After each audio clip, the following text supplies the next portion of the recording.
Welcome to Democracy Now!, democracynow.org, the Quarantine Report. I'm Amy Goodman.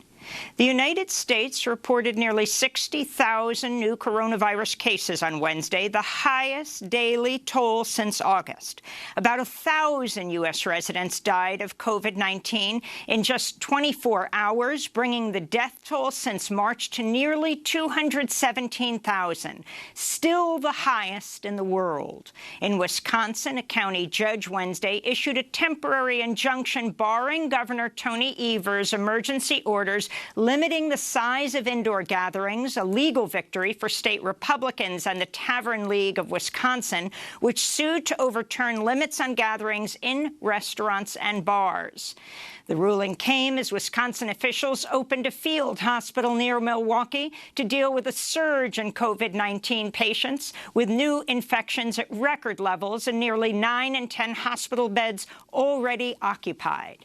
At the University of Alabama, head football coach Nick Saban and athletic director Greg Byrne have tested positive for coronavirus. The diagnoses come after the Southeastern Conference canceled 2 games this weekend due to COVID-19 outbreaks, Vanderbilt at Missouri and LSU at Florida. The Florida cancellation came just days after Gators coach Dan Mullen called on his university to pack 90,000 students and fans into the Gainesville football stadium, citing Florida Governor Ron DeSantis' lifting of all restrictions on the size of public gatherings.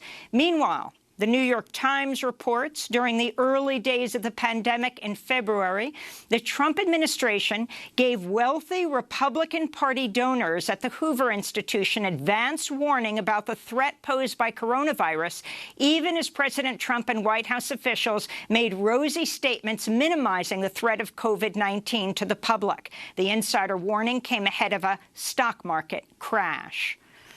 At the White House, First Lady Melania Trump said Wednesday her 14-year-old son, Barrett Trump, has recovered from a mild case of COVID-19, writing in a statement, quote, "Luckily, he's a strong teenager and exhibited no symptoms." Melania Trump says she experienced a roller coaster of symptoms after her diagnosis in early October with body aches, a cough, headaches, and extreme fatigue. At least 40 people have been linked to a White House cluster of cases centered around a super spreader event on September 26th. On the campaign trail, President Trump continued to defy the urgent warnings of his own public health officials as he rallied thousands of maskless supporters Wednesday at a packed campaign rally at the airport in Des Moines, Iowa. A billboard along the way to the rally featured an arrow pointing toward the airport with the words "Trump COVID Super Spreader Event" in white letters over a red background.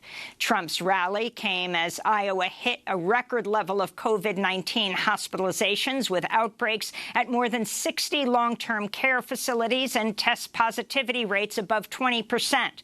Iowa is considered a yellow zone by the CDC, and according to the Trump administration's own guidelines, public gatherings should be limited to 25 people or less.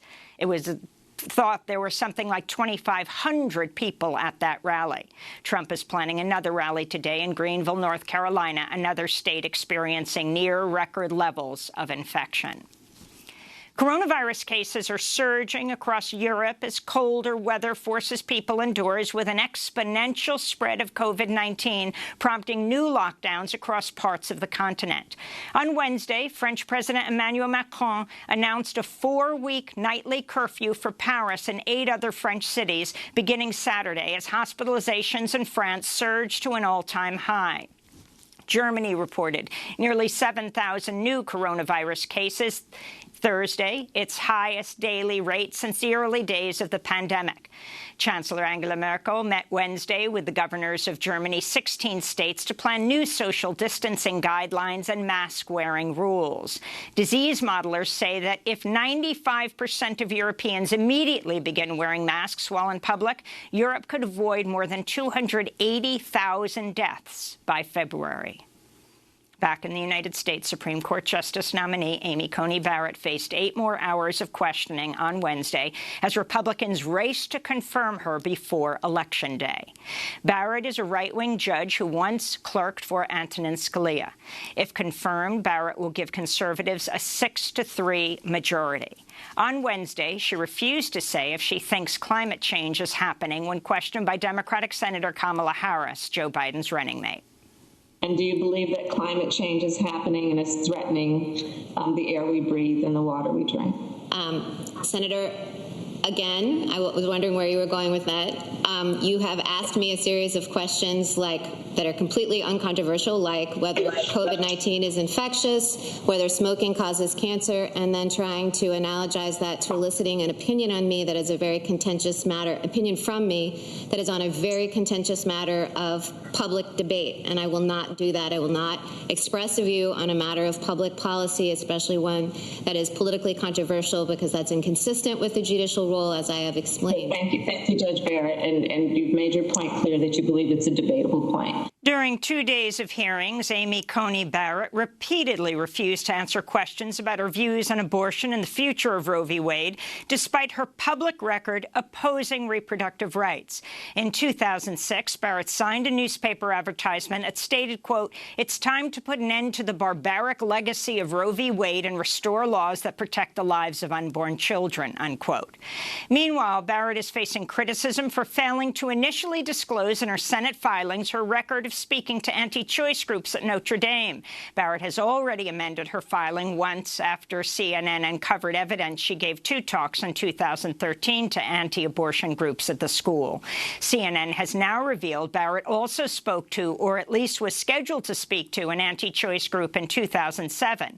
Under Senate rules, Barrett is required to provide a list of all public talks she's given in her professional career.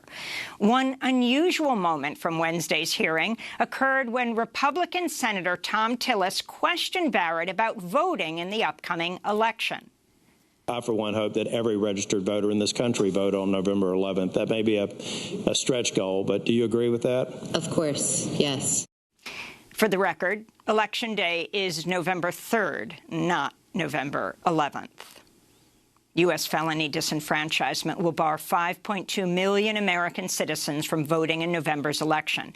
That's according to a new report by the Sentencing Project, which finds nearly 2.5% of the voting age U.S. population is disenfranchised due to a felony conviction. In North Carolina, a federal judge ruled Wednesday absentee ballots submitted by mail must have a third-party witness signature.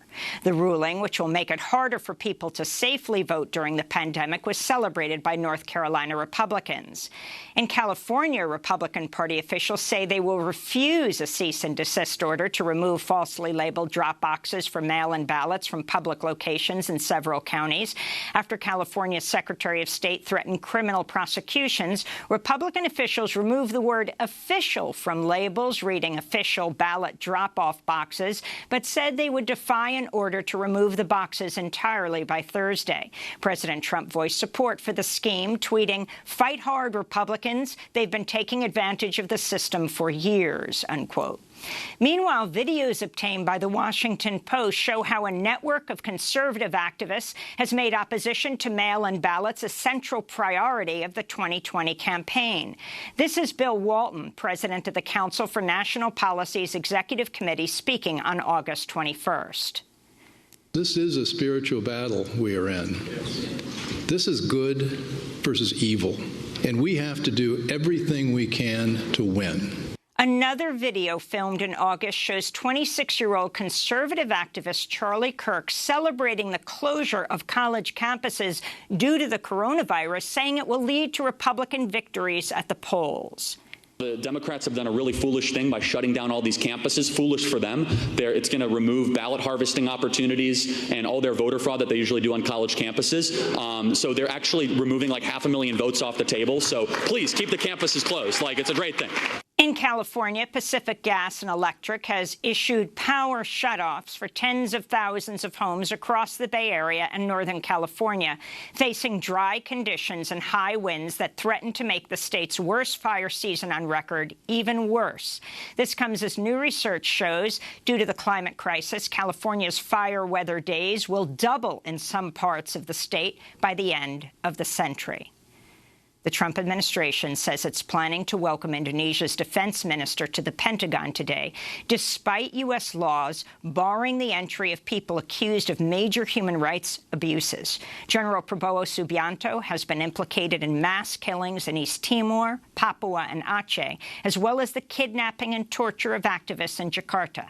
He also worked directly with the U.S. Defense Intelligence Agency and U.S. Special Forces in Indonesia. Prabowo had been banned from visiting the United States under Presidents Bill Clinton, George W. Bush, and Barack Obama.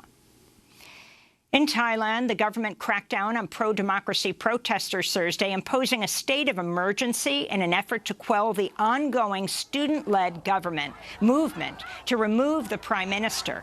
2 protest leaders and at least 20 pro-democracy activists were arrested early Thursday morning in Bangkok after tens of thousands gathered outside the prime minister's office. The state of emergency bans gatherings of more than 5 people and prohibits news media that is a so-called threat to national security. In Honduras, environmental activist Arnold Joaquin Morazan Erazo was shot and killed in his home earlier this week, according to local media. He was reportedly one of 32 water defenders targeted and criminalized for protesting an open pit mine in the community of Guapinol. Violence against land and water defenders and indigenous leaders in Honduras has skyrocketed since the U.S.-backed coup in 2009. The Vatican held its first-ever sexual abuse trial Wednesday with 2 Catholic priests. Priest 28-year-old Gabriele Martinelli is accused of sexually assaulting an altar boy between 2007 and 2012 in a seminary in Vatican City. An older priest is accused of covering up the abuse. The trial comes as the Catholic Church faces ongoing criticism that it's not doing enough to battle endemic sexual abuse within the Church and a culture that covers it up. And in Louisville, Kentucky, Breonna Taylor's boyfriend, Kenneth Walker, who was in bed with Taylor when police shot and killed her in a hail of gunfire in her own apartment in March, said Wednesday that police did not attempt to save Breonna Taylor as she lay dying. He also told CBS's Gayle King that no one identified themselves in the deadly no-knock police raid that led to Breonna Taylor's death. Loud bang at the door. Nobody was responding when we were saying, who is it? You all did ask, who is it? Several times, both of us. There's no response. The police say that they said several times, it's the police. If they knock on the door and say who it was, we can hear them. It's dead silent. I know 1,000,000% sure that nobody identified themselves. This comes less than a month after a grand jury failed to charge any of the 3 officers who conducted the raid with the killing of Breonna Taylor. On Wednesday, a second grand juror joined a motion to lift the gag order on the grand jury proceedings in order to speak publicly about the decision. And those are some of the headlines. This is Democracy Now!, democracynow.org, The Quarantine Report. When we come back, we'll host a debate on herd immunity and how best to confront coronavirus. Stay with us.